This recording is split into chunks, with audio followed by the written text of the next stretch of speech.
It's good to see you again. How have you been? It's fun.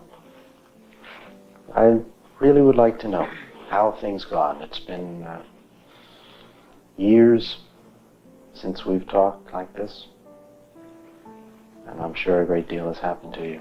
So if you would fill me in a little. Well, I've gotten married since the last time. When did you get married? Of course, immediately after our last interview, I was hospitalized at UCLA. And I have 2 of my children with me, and things are just fine. You're still married? Yes. 58? 2 years and 4 months. Well, that so far beats any previous record, but it's quite a change in that regard. What kind of a man did you marry? Just a quiet man. He's 24 years old. He's an electronics designer. And he goes to school. He's just a nice man. And you have 2 of your children with you? They've been with you since you got married? I have 2 boys. They're 6 and 7 years old. You moved away from this area? We left in June of '59. We moved to his home in Michigan. And we stayed there 18 months. By his home, you mean what? He was born and raised there, and we bought a home close to his parents' home, where he was born and raised. So you were living in the same small neighborhood, next door practically. So what was it like? Well, I enjoyed it at first. It was real quiet, and we lived out in the country about 11 miles from town. And we had our own lake. We have about 180 acres there. And we have a large house. And the kids could run for miles and not get out of the backyard. Didn't have to worry about being hit by a car. It was very nice. Very quiet and peaceful. I liked it. But it was snow a lot of time. It was winter about 9 months out of the year. And the people are different there than they are here. Yeah. What do you mean by that? They're just different. They You don't say bad words, and they don't. It was a dry county. They don't drink, and they talk different. I don't know. I can remember the teacher calling my husband, telling my husband she couldn't quite understand what my oldest boy was talking about because he came to school and said he just didn't dig all that jazz, and she couldn't understand it at all. I didn't like the people. They seemed, I don't know, narrow-minded or something. I don't know. Square. They didn't swing at all. No, it isn't that. Not really. It's just that They knew that you had been in mental hospitals. Is that right? They didn't know at first. And I had gone to Traverse City State Hospital because I wanted to continue therapy on an outpatient basis, and when this became common knowledge, then they treated me like I was something different, you know. What about your husband? How did he feel about it? Oh, he didn't feel that way about it. Not really. Because he's had quite a bit of it in his family. His mother is quite ill. What's the matter with her? I'm sure I don't know. But Well, approximately.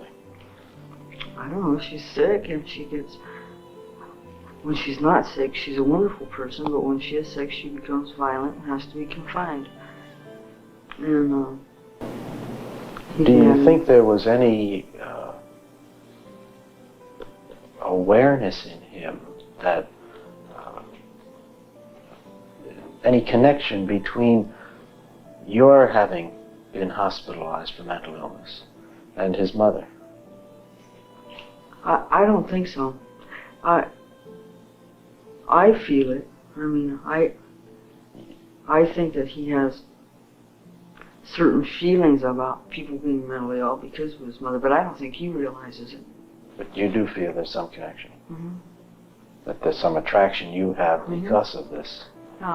He's always been the one in the family to take care of his mother, and when he was away from home and he didn't have his mother to take care of and he had no one in his family, and when I came along and was a little bit goofy, I think he appreciated it. Does he like you goofy? Mm-hmm. How about when you're not? He likes me then too. It's just that he has more of a tendency to take care of me, or to see that I'm taken care of, and see that I have what I want or what I need when I'm upset or disturbed than he does when I'm not. And I like to be taken care of. What was your life like before you got married to him? I mean, immediately before, in the year, less than a year before that time. It was, I think it was the 9th of April, I was discharged from UCLA. And I went to Venice. I moved to Venice. And I spent 5 or 6 months living on the beach in Venice. And it was wild. I drank quite a bit. And I rode quite a few motorcycles, and skin diving, water skiing. There just isn't too much that I didn't try. I didn't sleep much, or I didn't eat very often. Did you get in any trouble? Not any serious trouble. I guess I could have gotten in serious trouble. What do you mean? Well, I was picked up once for possession of narcotics, and I told them some weird tale, and they believed me and turned me loose. And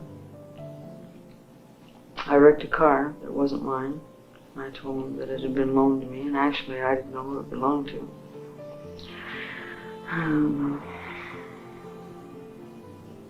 I guess I could have died because I'd taken an overdose of sleeping pills. I'm not clear. At the time that you wrecked the car? Or this was at another time? Another time. What did you take and how much was it? I took Nembutol, and I think I took 36. 36. That's pretty good. Huh? What happened? I don't know. You mean before or after? I mean, as a result of it.